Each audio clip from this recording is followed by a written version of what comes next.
Welcome back to The Explainer. Today, we're going to untangle a massive linguistic and theological translation trap. It's one of those traps that honestly confuses millions of people all over the world every single day.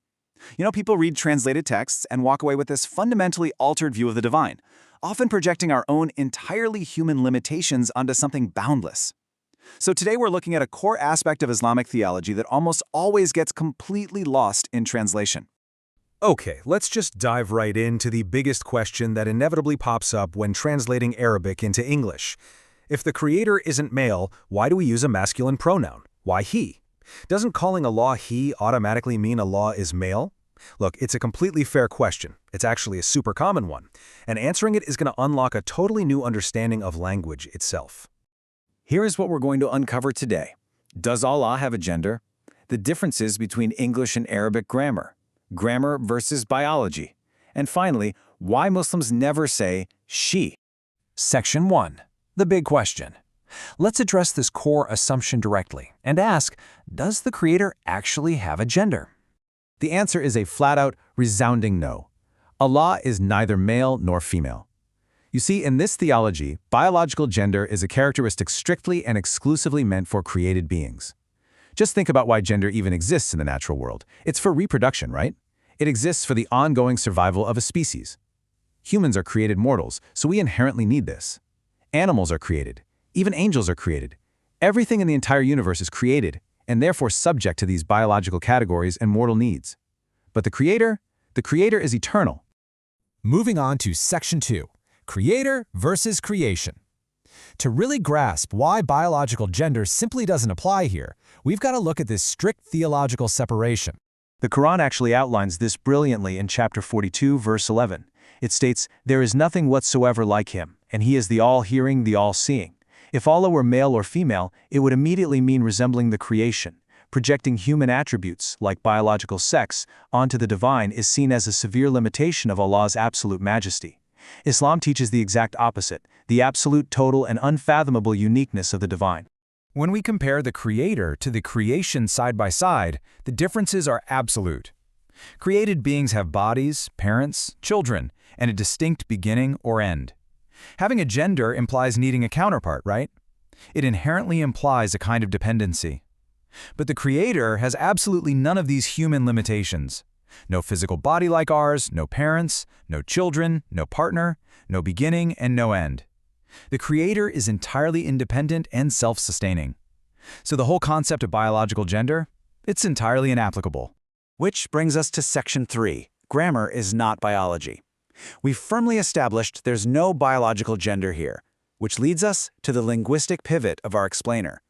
If there's no biological gender, why use a gendered word at all? Well, the Qur'an was revealed in the specific language at a specific time in history.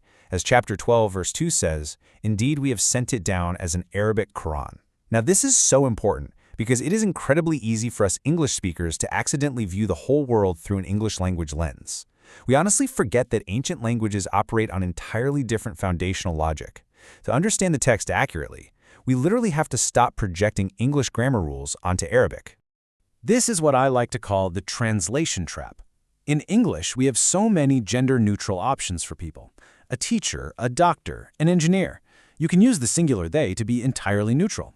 Or for an object, you can just say it. But Arabic forces a binary choice. Nouns must be either masculine or feminine.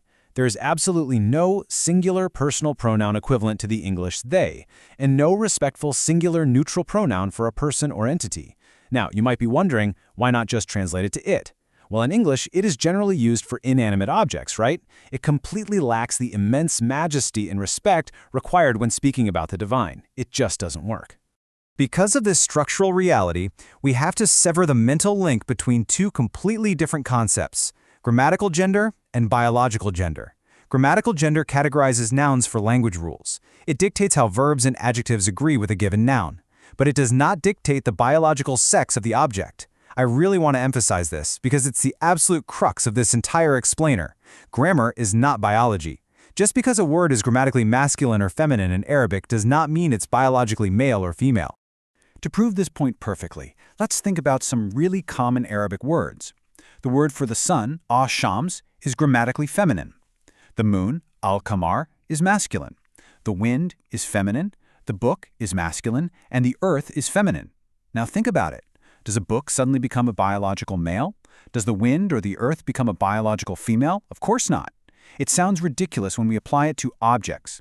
These are simply grammatical categories assigned to nouns so the underlying machinery of the language can actually function. Section 4. The masculine default. Once we realize that inanimate objects and abstract concepts are assigned a gender in Arabic purely for grammar, we can finally understand why a specific pronoun is used for Allah. Because Allah is far above creation, and because Arabic fundamentally lacks a respectful singular neutral pronoun, the masculine grammatical form huwa is utilized. It's a strict structural necessity of the Arabic language to denote a singular, respected entity when a true neutral simply isn't an option. So this is the grammatically correct form. It's purely a linguistic choice. It is not, in any way, a description of Allah's essence or biology. But it's a fair question, right? If it's just grammar and essentially a grammatical coin toss, why not just flip the script? Why not use she? If neither is biologically true, why not use the feminine pronoun just as easily? Well, the answer lies in the inclusive default rule of Arabic. I want you to paint a picture in your mind for a second. Imagine a massive university classroom. There are 100 students sitting in this room. 99 of them are female students, and just one single student in the very back is male. How does the Arabic language require you to address this entire group? It actually uses the masculine plural. In Arabic, masculine grammar functions as the general, inclusive, or unknown default. Honestly, even if someone knocks on your front door and you shout out, "Who came?" you must use the masculine form if the person's gender is completely unknown to you. It's just the built-in, inclusive default of the language. And to be absolutely crystal clear here, the use of masculine grammar doesn't imply men are superior or better than women. No way. The Qur'an explicitly states, "Indeed, the most honored of you in the sight of Allah is the one with the most taqwa," which translates to piety or God consciousness.